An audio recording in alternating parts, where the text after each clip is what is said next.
something that caught my attention this year while watching the Olympics more than it has in any previous year was the fact that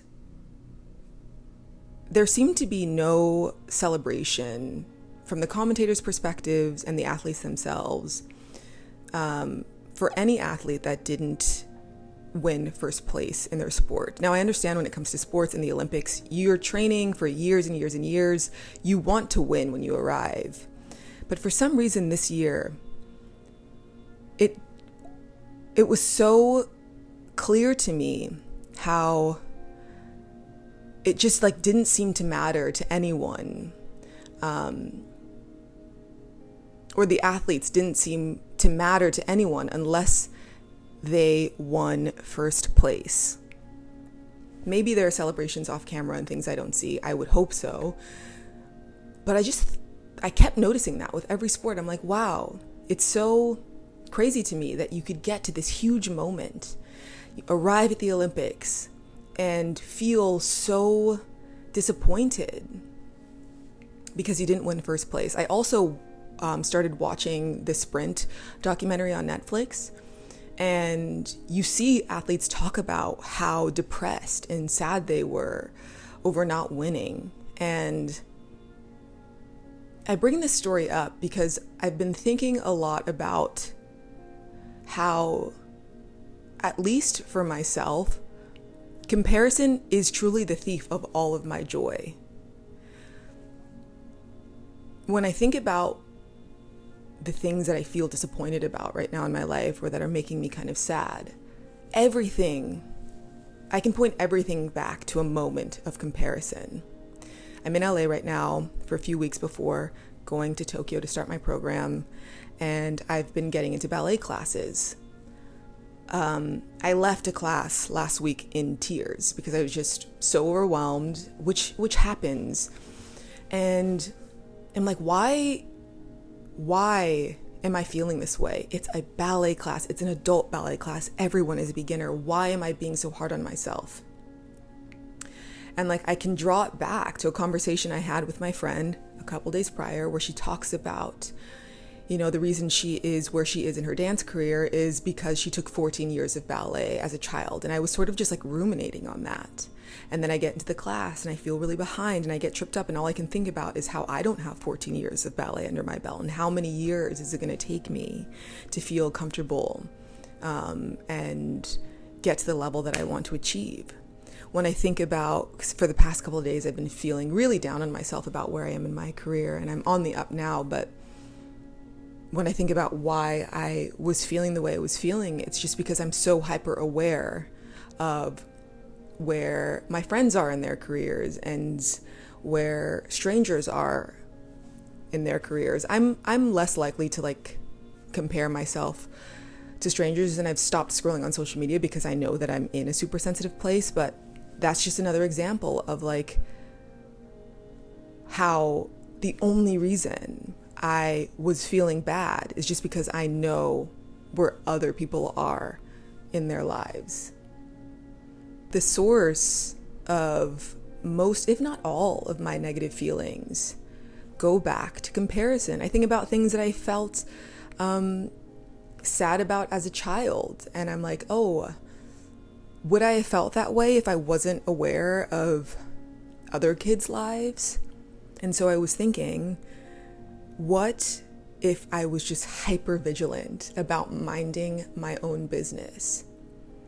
In some ways, like I used to always say, like, for me, scrolling social media can be more motivating than negative for me. But I would much rather be moved by like my intrinsic motivation any day, So do I really need to be aware of what everyone else is doing?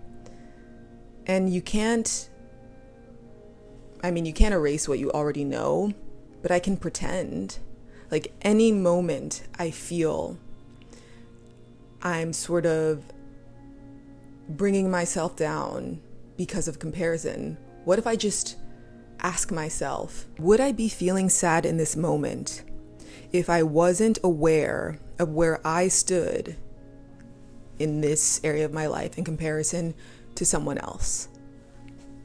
I think most of the time, if not every time, the answer would be no. I believe that if we all committed to just minding our business, we would have such a happier existence. I truly believe it can be this simple. Like, would I feel bad about where I am in my love life? Would I feel bad about where I am in my career if I wasn't hyper aware of where everyone else stood? I do think there's a clear difference between wanting better for yourself and feeling bad about where you are. Because I think you can want better for yourself and still be proud of what you've accomplished thus far. I think that's how we should view our lives. I'm so tired. I am so tired of always feeling like what I have, where I am, is not enough. I'm not fast enough. I don't have enough. I am not smart enough. I'm so tired of this. And for a few months, I did not exist in this space. And I felt more at peace than I ever have. And I'm heading back there because it's so distracting from the present moment. Like, aren't you tired of constantly feeling like your life isn't good enough? And I also think it's just super ungrateful. In those moments, I feel really ungrateful. So I'm committing to minding my own business as much as I can, because being aware of everyone else's business is not serving me. You can be happy for people, you can celebrate their wins, but it doesn't serve you to compare your wins to their wins. There is enough room for everybody to win. And at least for me personally, my sad feelings don't come from a place of not feeling like there's not enough space for all of us to win. My sad feelings come from feeling like I'm gonna get left behind. But how can I be left behind? It's my own life, and I'm right on time. And you're right on time. I've been struggling all week to come up with a topic for today's video, but this is the one that's resonating with me the most. Another thing that I used to feel really negative about was the fact that, I see all these YouTubers plan out their videos and how long they take them, but for me, all I need is just a seed of an idea and I can cut the camera on and go. I don't need a script, I don't need anything. Some days I can just go. And I'm like, well, does that make my videos, does that make my videos less valuable? It's just the way that I create videos. And I wouldn't even think that there was a problem with it if I wasn't aware of how other creators were creating. Mind your business, and you will have such a more joyful existence. That was a note to myself, and maybe to you too if you needed to hear it.